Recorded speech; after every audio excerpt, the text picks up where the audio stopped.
मैं रुखसाना एक बार फिर से स्वागत करती हूँ आपका मेरे YouTube channel the fair foundation academy में। चलिए स्टार्ट करते हैं हमारे आज का क्लास।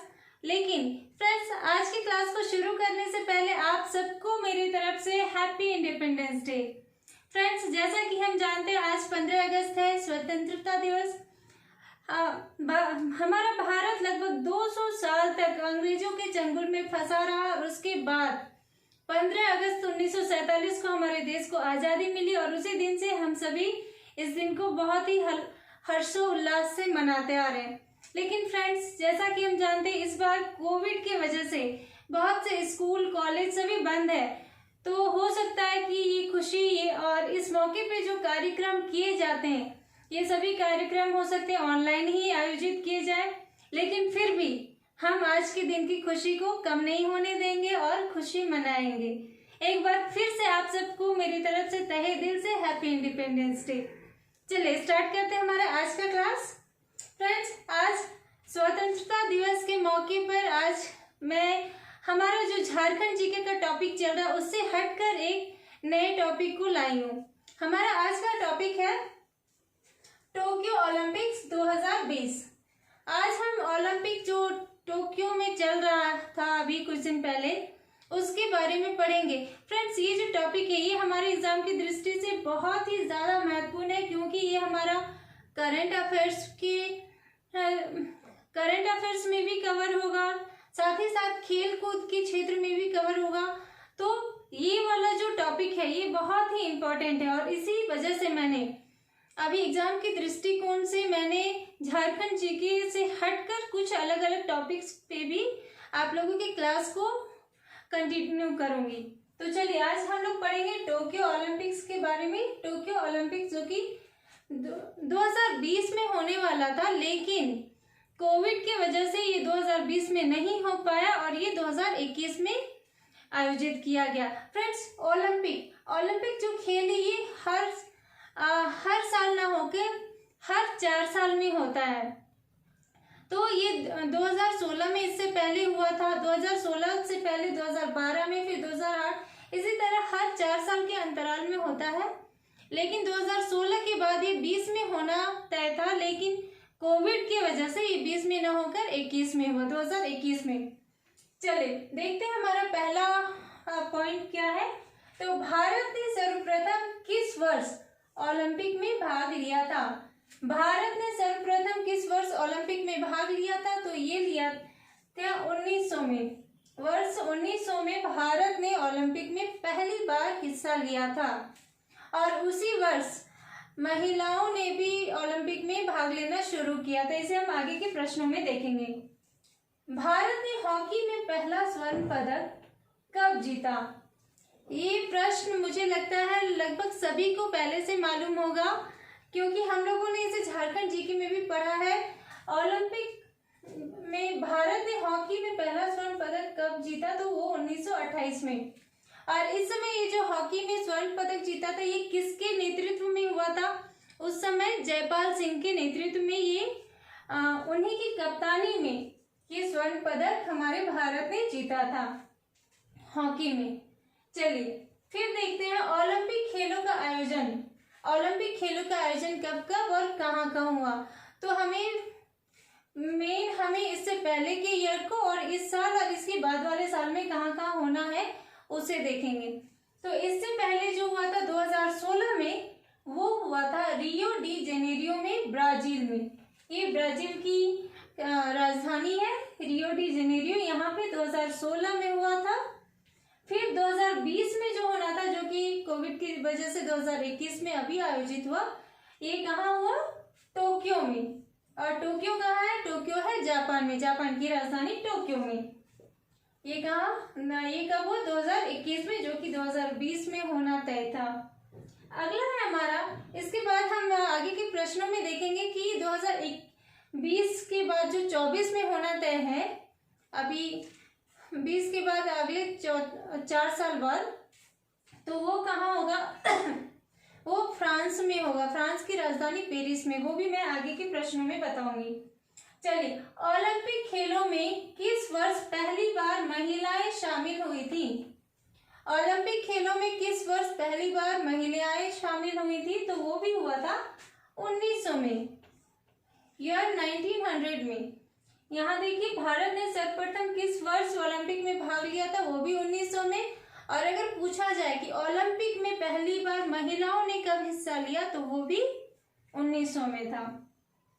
अगला है, भारत ने ओलंपिक 2020 में कुल कितने पदक जीते हैं?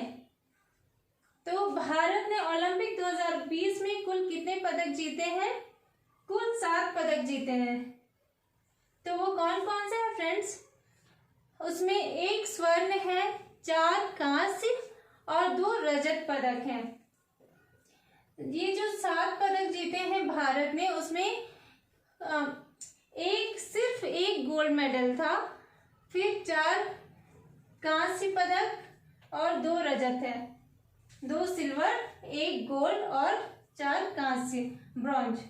अगला है हमारा, टोक्यो ओलंपिक 2021 में भारत किस स्थान पर रहा?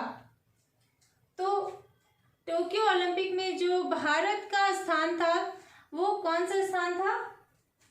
48वां स्थान था। अगला है, ओलंपिक 2021 में उद्घाटन समारोह में भारतीय ध्वज वाहक कौन है? फ्रेंड्स, जब ये समारोह स्टार्ट हुआ तो हर देश को संबोधित करने के लिए अपने अपने राष्ट्रीय ध्वज को लेकर ध्वजवाहक वहां थे। तो हमारे देश की तरफ से कौन से 2 ध्वजवाहक थे? वो थे एमसी मैरीकॉम और मनप्रीत सिंह। एमसी मैरीकॉम और मनप्रीत सिंह। फ्रेंड्स, ये लोग कौन है? तो एमसी मैरीकॉम ये वेट लिफ्टिंग से संबंधित है और मनप्रीत सिंह हॉकी से संबंधित खिलाड़ी हैं। तो जो हमारे भारत को संबोधित करने वाले 2 ध्वजवाहक थे वो थे एमसी मैरीकॉम और मनप्रीत सिंह। चलिए अगला प्रश्न देखते हैं। ओलंपिक 2021 में भारत की तरफ से पहला पदक किसने जीता? हमारे जो ओलंपिक 2021 हुआ उसमें भारत की तरफ से पहला पदक किसने जीता? चाहे वो सिल्वर मेडल था या फिर ब्रॉन्ज या फिर गोल्ड मेडल, इसमें से कोई भी मेडल जो भी हो, वो पहला पदक, पहला मेडल किसने जीता था? तो वो जीता था मीराबाई चानू ने। मीराबाई चानू ने जीता था। ये भी वेट लिफ्टिंग से जुड़ी हुई खिलाड़ी है और इसने कौन सा पदक जीता था? तो इन्होंने सिल्वर पदक जीता था, सिल्वर मेडल। अगला है, टोक्यो ओलंपिक में भारत के लिए कुश्ती में 5वां रजत पदक किसने जीता? 5वां पदक किसने जीता था? तो वो है रवि दाहिया ने। और रवि दाहिया ने कौन सा पदक जीता था? तो वो भी मैंने यहाँ पे मेंशन किया हुआ है, रजत पदक। अगला है, भारत के पुरुष हॉकी टीम के कप्तान कौन थे? तो भारत की तरफ से भारत के पुरुष हॉकी टीम के कप्तान कौन है? वो है मनप्रीत सिंह। इन्होंने ही ध्वजवाहक यही हमारे भारत की तरफ से ध्वजवाहक थे इस समारोह में। फिर देखिए, भारत की महिला हॉकी टीम की कप्तान कौन थी? तो भारत की महिला हॉकी टीम की कप्तान रानी रामपाल। कौन थी? रानी रामपाल। इन्होंने भी अपना बहुत ही अच्छा प्रदर्शन दिया इस बार ओलंपिक में। चलिए, टोक्यो ओलंपिक 2020 कौन से क्रम का ओलंपिक है? अब इसका क्या अर्थ हुआ कि टोक्यो ओलंपिक 2020 कौन से क्रम का ओलंपिक है? मतलब कि अभी तक कितनी बार ओलंपिक के खेल हो चुके हैं, ये कौन से नंबर का ओलंपिक खेल खेला गया? तो वो है 32वां। अगला है हमारा, टोक्यो ओलंपिक 2020 का आदर्श वाक्य क्या है? आदर्श वाक्य मतलब इसका टैगलाइन क्या था? तो टोक्यो ओलंपिक 2020 का आदर्श वाक्य क्या है? United bye emotions. इसका जो आदर्श वाक्य है, यूनाइटेड बाय इमोशंस। चलिए अगला देखते हैं। फ्रेंड्स, ये जो हमारा टैगलाइन है, आदर्श वाक्य, बहुत ही महत्वपूर्ण है। बहुत बार एग्जाम्स में ऐसा पूछा जाता है कि किसी भी खेल से जुड़ा उसका आदर्श वाक्य क्या था, या फिर किसी समारोह, योजना, उन सब के बारे में ऐसा पूछा जाता है, उसका आदर्श वाक्य क्या है। अगर टोक्यो ओलंपिक 2020 की बात की जाए तो यूनाइटेड बाय इमोशंस। चलिए अगला देखते हैं, ओलंपिक 2020 में किस खेल को 13 साल बाद वापसी मिली है? ये जो हमारा ओलंपिक 2020 का खेल हुआ, इसमें 13 साल बाद किस खेल को वापसी मिली है? तो वो है बेसबॉल। बेसबॉल 13 साल बाद ओलंपिक में फिर से लाया गया है। चलिए, ओलंपिक 2024 कहाँ होगा? अभी हमने पढ़ा था कि 2016 में कहाँ हुआ था, ये हुआ था रियो डी जेनेरियो में, जो कि ब्राजील में है। अभी उसके बाद जो 2020 में होना था, लेकिन कोविड की वजह से 2021 में हुआ, वो कहाँ हुआ? जापान के टोक्यो में। और जो अगला होगा 2024 में, वो कब कहाँ होगा? तो वो होगा फ्रांस के पेरिस में। अगला है हमारा, सबसे ज्यादा पदक किसने जीता? ये जो ओलंपिक टोक्यो वाला ओलंपिक अभी हुआ, टोक्यो ओलंपिक 2020, इसमें सबसे ज्यादा मेडल किसने जीते? सबसे ज्यादा पदक कौन से देश ने जीते? तो वो था अमेरिका। टोटल 133 पदक उसने जीते हैं, अमेरिका ने। फिर है हमारा अगला, नीरज चोपड़ा ने ओलंपिक 2020 में कौन सा पदक जीता? नीरज चोपड़ा ने ओलंपिक 2020 में कौन सा पदक जीता? तो उन्होंने स्वर्ण पदक जीता। फ्रेंड्स, इस बार जो हमारा ओलंपिक टोक्यो ओलंपिक 2020 हुआ, इसमें केवल एक ही स्वर्ण पदक आया, और वो किसने जीता है?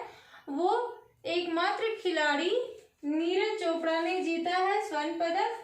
और उन्होंने किस खेल में उसे जीता? तो वो है भाला फेंक खेल में। भाला फेंक खेल में इन्होंने स्वर्ण पदक जीता, और ये एकमात्र ऐसे खिलाड़ी हैं जो कि इस बार टोक्यो ओलंपिक 2020 में स्वर्ण पदक जीते हैं। चलिए अगला देखते हैं, ओलंपिक के व्यक्तिगत स्पर्धा में 2 पदक जीतने वाली पहली भारतीय महिला खिलाड़ी कौन बनी है? तो व्यक्तिगत स्पर्धा से क्या आशय है? मतलब अकेले व्यक्तिगत रूप से एक ही आदमी ने वो खेल खेला हो, और वैसी भारतीय महिला खिलाड़ी कौन है जो 2 पदक जीती हैं? तो वो है पीवी सिंधु। पीवी सिंधु ने 2 पदक जीतने वाली भारतीय महिला खिलाड़ी हैं, पहली भारतीय महिला खिलाड़ी। तो फ्रेंड्स, ये थे हमारे ओलंपिक 2020 से जुड़े कुछ महत्वपूर्ण प्रश्न। फ्रेंड्स, एक और क्लास में ओलंपिक 2020 से ही लेकर आऊंगी, जिसमें कुछ और भी महत्वपूर्ण प्रश्न को इंक्लूड करूंगी। आशा है कि आप लोगों को मेरा ये क्लास अच्छा लगा होगा। अगर अच्छा लगा तो प्लीज़ लाइक और शेयर करना ना भूलें, और अगर आप मेरे चैनल पे नए हैं तो प्लीज़ सब्सक्राइब कर लें। चलिए, मिलती हूँ अगले क्लास में, तब तक के लिए अलविदा। Thank you.